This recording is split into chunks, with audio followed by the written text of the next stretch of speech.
ആഗോള അയ്യപ്പ സംഗമത്തിന്റെ ചെലവിൽ വീഴ്ച സംബന്ധിച്ച് തിരുവിതാംകൂർ ദേവസ്വം ബോർഡ് പിഴവ് ഓഡിറ്ററുടേത് അല്ലെന്നും ഓഡിറ്ററുമായി വേണ്ടത്ര ആശയവിനിമയം നടത്തിയിട്ടില്ലെന്നും Devaswom board president K Jayakumar പറഞ്ഞു. ചിലവ് 4.99 കോടിയായി നിജപ്പെടുത്തി പുതിയ ഓഡിറ്റ് റിപ്പോർട്ട് 27-ന് മുൻപ് ഹൈക്കോടതിക്ക് സമർപ്പിക്കുമെന്നും കെ ജയകുമാർ വ്യക്തമാക്കി. സാധാരണ ഒരു ഓഡിറ്റ് പ്രക്രിയ എങ്ങനെയാണ് എന്ന് ചോദിച്ചാൽ, ഓഡിറ്റർക്ക് തോന്നുന്ന അല്ലെങ്കിൽ അദ്ദേഹത്തിന്റെ ശ്രദ്ധയിൽപ്പെട്ട പോരായ്മകൾ, ന്യൂനതകളൊക്കെ നമുക്ക് എഴുതി തരും. അതിന് ക്ലയന്റ് മറുപടി കൊടുക്കും. ചില മറുപടികൾ ഓഡിറ്റർ അക്സെപ്റ്റ് ചെയ്യും, ചിലത് അക്സെപ്റ്റ് ചെയ്യില്ല. അക്സെപ്റ്റ് ചെയ്യാത്തത് മേജർ ഒബ്ജക്ഷൻസ് ആയിട്ട് അവിടെ കിടക്കും. എന്നാൽ ഇത്തരത്തിലുള്ളൊരു പ്രക്രിയ ഇവിടെ നടന്നില്ല. നടക്കാത്തത് ഓഡിറ്ററുടെ കുഴപ്പമല്ല, ഞങ്ങളുടെ തന്നെ കുഴപ്പമാണ്. കാരണം ഓഡിറ്റർ പല കുറികളും ചോദിച്ചെങ്കിലും സമയത്തിന് ഇവിടുന്ന് മറുപടി കൊടുക്കുകയോ ഓഡിറ്ററുമായിട്ട് വേണ്ടത്ര ആശയവിനിമയം നടക്കാതെയോ വന്നതുകൊണ്ടാണ് ഓഡിറ്റ് റിപ്പോർട്ടിൽ ഇപ്പോൾ പ്രതികൂലമെന്ന് തോന്നുന്ന ഒരുപാട് പരാമർശങ്ങൾ കടന്നുകൂടാൻ കാരണം സമയത്തിന് റെക്ടിഫിക്കേഷൻ നടക്കാത്തതുകൊണ്ടാണ്. അത് ഓഡിറ്ററുടെ കുറ്റമായിട്ട് ഞാൻ പറയുന്നില്ല. ഓഡിറ്ററുടെ ചോദ്യങ്ങൾക്ക് ഞങ്ങൾ മറുപടി കൊടുക്കാത്തതിന്റെ കുഴപ്പമാണ്. സാരംഗ് സുധാകരൻ ചേരുന്നുണ്ട് വിവരങ്ങളുമായി.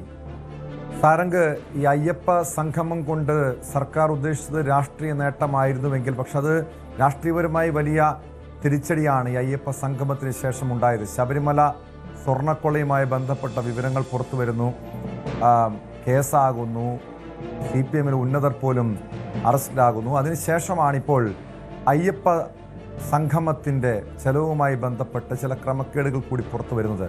ഇത് ദേവസ്വം ബോർഡിനെ പ്രതിക്കൂട്ടിൽ നിർത്തുന്നതാണ്. ആ ചെലവിൽ, അതിലെ കണക്കിൽ ദേവസ്വം ബോർഡ് ഇപ്പോൾ വീഴ്ച സംബന്ധിച്ചിട്ടുണ്ട്.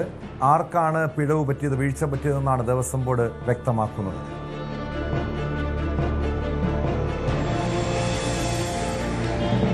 ടോം സൂചിപ്പിച്ച പോലെ തന്നെയാണ് ഈ ഒരു അയ്യപ്പ സംഘവുമായി ബന്ധപ്പെട്ട് നിൽക്കുന്ന വിവാദം പുറത്തേക്ക് വരുന്നത് മറ്റ് ശബരിമലയുമായി ബന്ധപ്പെട്ട് നിൽക്കുന്ന മറ്റ് വിവാദങ്ങൾക്കിടയിലാണ്. ഒന്ന്, ഈ ഒരു സ്വർണ്ണക്കൊള്ളയുമായി ബന്ധപ്പെട്ട് നിൽക്കുന്ന ഒരു വിഷയം കത്തി നിൽക്കുന്ന സമയമാണ്. അതിന്റെ ഒപ്പം തന്നെ യുവതീ പ്രവേശനത്തിലടക്കം വാദം തുടങ്ങാൻ വേണ്ടി പോകുന്നു.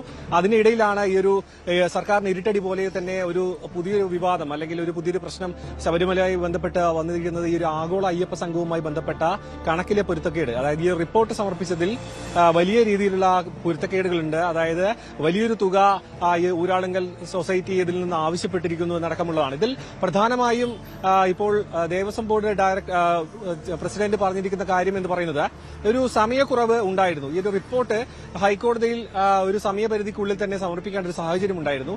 ആ ഒരു സമയപരിധിക്കുള്ളിൽ തന്നെ ഇത് നൽകേണ്ട ഒരു സാഹചര്യം നിലനിൽക്കുന്നതുകൊണ്ട് ഈ ഓഡിറ്റർക്ക് കൃത്യമായ സമയം ലഭിച്ചില്ല. അതിനൊപ്പം തന്നെ ഈ കാര്യത്തിൽ ഒരു ആശയവിനിമയം നടത്താൻ ബോർഡുമായി അദ്ദേഹം ആശയവിനിമയം നടത്താനുള്ള ഒരു സാഹചര്യം പ്രതീക്ഷിച്ചിരുന്നു. ഒപ്പം തന്നെ അതിലേക്ക് എത്താൻ സാധിച്ചില്ല എന്നുള്ളത്. അതായത് ബോർഡിന് ഈ കാര്യത്തിൽ കൃത്യമായ വീഴ്ച സംഭവിച്ചിട്ടുണ്ട്. ഓഡിറ്ററുടെ ഭാഗത്തു നിന്നുമുള്ള ഒരു വീഴ്ചയല്ല. ഓഡിറ്റർ ഈ കാര്യങ്ങളെല്ലാം ധരിപ്പിച്ചുകൊണ്ട് ബോർഡിനെ സമീപിച്ചിരുന്നു എന്നും അതിൽ കൃത്യമായ ഒരു ബോർഡിന്റെ മറുപടിയും അതിലെ ആശയവിനിമയത്തിലുള്ള കുറവുമാണ് ഇപ്പോൾ റിപ്പോർട്ടിൽ ഉണ്ടായിട്ടുള്ള പല തെറ്റുകളും അത് ബോർഡിന്റെ വീഴ്ചയായിട്ട് തന്നെയാണ് അദ്ദേഹം ചൂണ്ടിക്കാണിക്കുന്നത്. അതിനൊപ്പം തന്നെ ഇതെങ്ങനെ സംഭവിച്ചു, അതായത് തിരുവിതാംകൂർ ദേവസ്വം ബോർഡ് എന്ന് പറയുന്നത് ഇത്തരം വലിയൊരു പരിപാടി സംഘടിപ്പിക്കുമ്പോൾ ഉണ്ടാകുന്ന റിപ്പോർട്ട് അത് വളരെ കാര്യഗൌരവത്തോടു കൂടി എടുക്കേണ്ട ഒരു സംഭവമാണ്. അതിൽ ഓഡിറ്ററുടെ ചോദ്യങ്ങൾക്കും പല കാര്യങ്ങൾക്കും കൃത്യമായി ഉത്തരം നൽകാൻ കഴിയാത്തത് എന്തുകൊണ്ടാണ് എന്ന കാര്യത്തിൽ ഇപ്പോൾ അന്വേഷണം ഉണ്ടാകില്ല എന്നാണ് അദ്ദേഹം പറഞ്ഞത്. നിലവിൽ ഒരു ടാസ്ക് ഫോഴ്സ് രൂപീകരിച്ചിട്ടുണ്ട്. 3 പേര് അടങ്ങുന്ന ടാസ്ക് ഫോഴ്സ് ആണ് ഈ കാര്യത്തിൽ വരുന്ന നടപടികളിലെല്ലാം ചുക്കാൻ പിടിക്കുക. ഇക്കാര്യത്തിൽ എന്തൊക്കെ പിശകുകൾ ഉണ്ടായിട്ടുണ്ട്, മാത്രമല്ല ഓഡിറ്ററുടെ ചോദ്യങ്ങളെല്ലാം വേണ്ട സാഹചര്യങ്ങളും വേണ്ട രേഖകളും അതിന്റെ കൃത്യമായ വിവരങ്ങളും ശേഖരിക്കുക. ഈ മാസം അവസാനത്തോടു കൂടി തന്നെ ഹൈക്കോടതിയിൽ പുതിയ റിപ്പോർട്ട് സമർപ്പിക്കുക എന്നീ ലക്ഷ്യങ്ങളോട് കൂടിയാണ് ഇപ്പോൾ ടാസ്ക് ഫോഴ്സ് രൂപീകരിച്ചിട്ടുള്ളത്. എന്തു തന്നെയായാലും വീഴ്ച സംബന്ധിച്ചിട്ടുണ്ട്. പക്ഷേ ആ വീഴ്ചയ്ക്ക് ഉത്തരവാദി ആര് എന്ന കാര്യത്തിൽ ഇപ്പോൾ ഒരു തീരുമാനം അല്ലെങ്കിൽ ഒരു അനുമാനത്തിലേക്ക് എത്താൻ കഴിഞ്ഞിട്ടില്ല. പക്ഷേ ഈ ഒരു റിപ്പോർട്ട് സമർപ്പിച്ചതിന് ശേഷം ഏത് വിഭാഗത്തിനാണ് എന്തുകൊണ്ടാണ് ഇങ്ങനെ ഒരു വീഴ്ച സംഭവിച്ചിട്ടുള്ളത് എന്ന കാര്യത്തിൽ ഒരു ആഭ്യന്തര അന്വേഷണത്തിന്റെ സാഹചര്യം ഇപ്പോഴും നിലനിൽക്കുന്നുണ്ട്. കാരണം ഇത്രയും കൂടുതൽ വിവാദങ്ങൾ കത്തി നിൽക്കുന്ന സമയത്ത് ഇത്രയും വലിയൊരു സർക്കാരിന്റെ ഒരു വലിയ ക്രമക്കേട്, തട്ടിപ്പ് ഈ ആഗോള സംഗമവുമായി ബന്ധപ്പെട്ട് അതിന്റെ മറവിൽ നടന്നിട്ടുണ്ട് എന്ന് ആരോപണങ്ങൾ നിലനിൽക്കുന്നുണ്ട്. ഹൈക്കോടതി ഈ മാസം 27-ന് ഈ വിഷയം വീണ്ടും പരിഗണിക്കുന്നുണ്ട്. അന്ന് ദേവസ്വം ബോർഡ് സത്യവാങ്മൂലം സമർപ്പിക്കണം. സ്വാഭാവികമായും ഇതുമായി ബന്ധപ്പെട്ട ഈ ആഗോള അയ്യപ്പ സംഘവുമായി ബന്ധപ്പെട്ട ഇപ്പോഴത്തെ പുതിയ വിവാദങ്ങളിലും ചോദ്യങ്ങൾ കോടതിയിൽ നിന്ന് ഉയരാം. ഇത് എവിടെയാണ് ആ വീഴ്ച സംഭവിച്ചത്? സ്വാഭാവികമായും ഒരു അന്വേഷണം ഉണ്ടാകേണ്ടതല്ലേ? വ്യാപകമായ രീതിയിലുള്ള ഒരു ക്രമക്കേട് ഇതിൻ്റെ മറവിൽ നടന്നിട്ടുണ്ടോ? എന്താണ് ഈ വിഷയത്തിൽ ദേവസ്വം ബോർഡ് പ്രസിഡന്റിന്റെ വിശദീകരണം?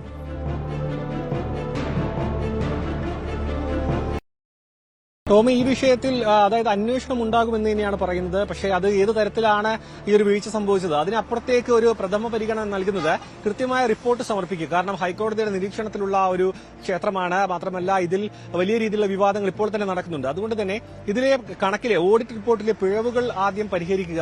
അതിനുശേഷം എങ്ങനെയാണ് ഈ ഒരു പ്രശ്നം ഉണ്ടായത് അതിലേക്ക് ശ്രദ്ധ കേന്ദ്രീകരിക്കാമെന്നാണ് അദ്ദേഹം പ്രതികരിച്ചത്.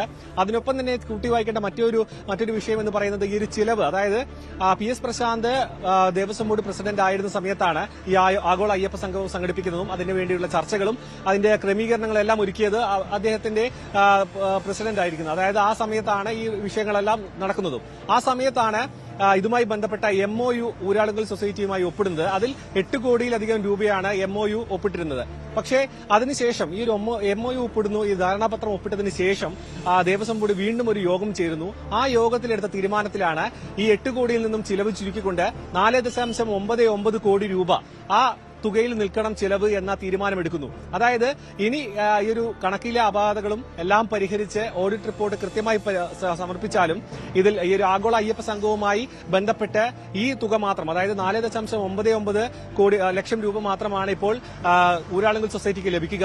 അതിനൊപ്പം തന്നെ 25 ലക്ഷം രൂപ മറ്റു വകുപ്പിൽ, അതായത് റൂം അടക്കം ഒരുക്കിയതിൽ ആ ചിലവുകളിലേക്ക് കൈമാറും. അപ്പോൾ ഈ ഊരാളുങ്കൽ സൊസൈറ്റിക്ക് ലഭിക്കുക, അല്ലെങ്കിൽ അവരുടെ ഉപകമ്പനിയായിട്ടുള്ള കമ്പനിക്ക് ലഭിക്കുന്നത് 4.75 കോടി ആ ഒരു തുകയായിരിക്കും ലഭിക്കുക. അതിൽ തന്നെ വലിയൊരു പൊരുത്തക്കേടുണ്ട്. കാരണം MOU ഒപ്പിടുന്നു, അതിനുശേഷം ഈ കമ്പനിയുമായി ഒത്തുചേർന്ന് തീരുമാനമെടുക്കാതെ ബോർഡ് തന്നെ ഒരു യോഗം ചേർന്നുകൊണ്ട് അതിൽ തീരുമാനം മാറ്റുന്നു, ചിലവ് ചുരുക്കണമെന്ന തീരുമാനം വരുന്നു. ഈ ഒരു തീരുമാനത്തിന്റെ അടിസ്ഥാനത്തിലാണ് ഇപ്പോഴത്തെ ബോർഡും ആ ഒരു തീരുമാനം പിൻപറ്റി മുന്നോട്ട് പോകുന്നത്. കാരണം അവർ ഈ ഒരു മുൻപത്തെ ബോർഡ് എടുത്ത തീരുമാനത്തിന്റെ അതേ അടിസ്ഥാനത്തിൽ തന്നെ ചിലവ് 4 കോടിയിലധികം, അതായത് 4.99 ലക്ഷത്തിൽ തന്നെ നിൽക്കണമെന്നാണ് ഇപ്പോഴും തീരുമാനമുള്ളത്. ഈ വിഷയം സൊസൈറ്റിയെ അറിയിച്ചിട്ടുണ്ടെന്നാണ് അദ്ദേഹം പറഞ്ഞത്. പക്ഷേ അവരതിനെ അംഗീകരിക്കുന്നത്, അതായത് അത് സമ്മതിച്ചുകൊണ്ടുള്ള ഒരു മറുപടി അവരുടെ ഭാഗത്തു നിന്നും ഉണ്ടായിട്ടില്ല. ഇത് വലിയ നിയമക്കുരുക്കളിലേക്ക് പോകുമോ എന്ന കാര്യവും ചോദ്യമാണ്. കാരണം വലിയൊരു തുകയാണ് അവരുടെ കയ്യിൽ നിന്നും ചിലവായിട്ടുള്ളത്. 3 കോടി രൂപ ഈ ദേവസ്വം ബോർഡ് അഡ്വാൻസായി നൽകിയിരുന്നു. അത് സ്പോൺസർഷിപ്പിലൂടെ തുക തിരിച്ചു ലഭിച്ചതോടുകൂടി അക്കൌണ്ടിലേക്ക് തിരികെ എത്തിയിട്ടുണ്ടെന്ന് പറയുന്നു. ഇതിനൊപ്പം തന്നെ പല ഭാഗങ്ങളിൽ നിന്ന് ലഭിക്കേണ്ട സ്പോൺസർഷിപ്പ് തുക ഇനിയും ലഭിച്ചിട്ടില്ല. പലരും ഈ കാര്യത്തിൽ പിന്നോട്ട് പോയിട്ടുണ്ട് എന്ന കാര്യവും അദ്ദേഹം സമ്മതിക്കുന്നുണ്ട്. അതിനൊപ്പം തന്നെ ഇനി ലഭിക്കാനുള്ള തുക അദാനി ഗ്രൂപ്പിൽ നിന്നാണ്. അദാനി ഗ്രൂപ്പ് ഒരു വലിയൊരു തുക സ്പോൺസർഷിപ്പ് നൽകാൻ ഏറ്റിട്ടുണ്ട്. അതുകൊണ്ട് തന്നെ ആ പണം വരുന്ന മുറയ്ക്കായിരിക്കും ഈ ഒരു തുക കൊടുത്തു തീർക്കുക. പക്ഷെ അപ്പോഴും ഈ ഒരു MOU ഒപ്പിട്ടതും ഇപ്പോൾ നിശ്ചയിച്ചിട്ടുള്ള തുകയും തമ്മിലുള്ള ഒരു അന്തരം വലുതാണ്. അതും വലിയൊരു ചോദ്യമായി ചിലപ്പോൾ ഒരു നിയമ പോരാട്ടത്തിലേക്ക് ഊരാളുങ്കൽ സൊസൈറ്റി കടക്കുകയാണെന്നുണ്ടെങ്കിൽ അതും സർക്കാരിനും ഒപ്പം തന്നെ ദേവസ്വം ബോർഡിനും വലിയ തലവേദനയാകും. അതുകൊണ്ട് തന്നെ ഇത്തരം പ്രശ്നങ്ങൾ, അതായത് ഇത്രയും വലിയ വിവാദങ്ങൾക്ക് തിരികൊളുത്തിയ പ്രശ്നങ്ങൾക്കെല്ലാം പരിഹാരം കാണുക. അതിനുശേഷം മതി ആഭ്യന്തരമായിട്ടുള്ള അന്വേഷണം, അല്ലെങ്കിൽ എന്തുകൊണ്ട് ഇങ്ങനൊരു വീഴ്ച സംഭവിച്ചു, മാത്രമല്ല അത് ഹൈക്കോടതിയിലേക്ക് റിപ്പോർട്ട് സമർപ്പിക്കുക. അതായത് പരിപൂർണമായും കൃത്യമല്ലാത്ത അല്ലെങ്കിൽ വലിയ തെറ്റുകൾ ഉൾപ്പെട്ടിട്ടുള്ള ഒരു റിപ്പോർട്ട് ഹൈക്കോടതിയിൽ നൽകുക എന്ന് പറയുന്നത് വലിയ ഗുരുതരമായ ഒരു പിഴവ് തന്നെയാണ്. പക്ഷെ അതിലെ കുറ്റക്കാരിലേക്ക് എത്താൻ കൂടുതൽ സമയമെടുക്കുമെന്നാണ് മനസ്സിലാക്കാൻ കഴിയുന്നത്. അതിനൊപ്പം തന്നെ ഈ സമയപരിധിയും അദ്ദേഹം ചൂണ്ടിക്കാണിച്ചിട്ടുണ്ട്. കാരണം ഹൈക്കോടതിയിൽ റിപ്പോർട്ട് സമർപ്പിക്കാൻ വളരെ ചുരുങ്ങിയ സമയം ഉണ്ടായിരുന്നുള്ളൂ. ആ സമയത്തിനുള്ളിൽ നൽകേണ്ട ഒരു സാഹചര്യം ഉണ്ടായതുകൊണ്ടാണ് ഇത്തരം തെറ്റുകൾ, വ്യാപകമായ തെറ്റുകൾ ഈ റിപ്പോർട്ടിൽ ഉണ്ടാവാൻ കാരണം. എന്തുതന്നെയായാലും ഈ ഒരു ആഭ്യന്തര അന്വേഷണവും ഉണ്ടാകും, ഇതിൽ കുറ്റക്കാരെ കണ്ടെത്താനുള്ള നീക്കവും ഉണ്ടാകും തന്നെയാണ് അദ്ദേഹം പ്രതികരിച്ചത്. അതിനൊപ്പം തന്നെ ഈ തുകയും തമ്മിലുള്ള പ്രശ്നങ്ങളിൽ ഊരാളുങ്കൽ സൊസൈറ്റിയുമായി ഒരു സമവായത്തിലെത്താനുള്ള നീക്കവും സമാന്തരമായി നടക്കുന്നുണ്ടെന്നാണ് ലഭിക്കുന്ന വിവരം. ടോം. വ്യക്തമാണ്. സാരംഗ് സുധാകരനാണ് വിവരങ്ങൾ നൽകിയത്. അയ്യപ്പ സംഗമത്തിന്റെ ചെലവിൽ ദേവസ്വം ബോർഡ് വീഴ്ച സംഭവിച്ചിട്ടുണ്ട്. ആർക്കാണ് ആ വീഴ്ച പറ്റിയത്? എന്തായാലും ആഭ്യന്തര തലത്തിൽ അന്വേഷണം ഉണ്ടാകുമെന്നാണ്. കണ്ണൂരിൽ മകൻ മദ്യലഹരിയിൽ എടുത്തെറിഞ്ഞ വയോധിക മരണത്തിന് കീഴടങ്ങി. വാർത്ത പരിശോധിക്കും. കൂടുതൽ വാർത്തകൾക്ക് News 18 Keralam YouTube channel subscribe ചെയ്യുക.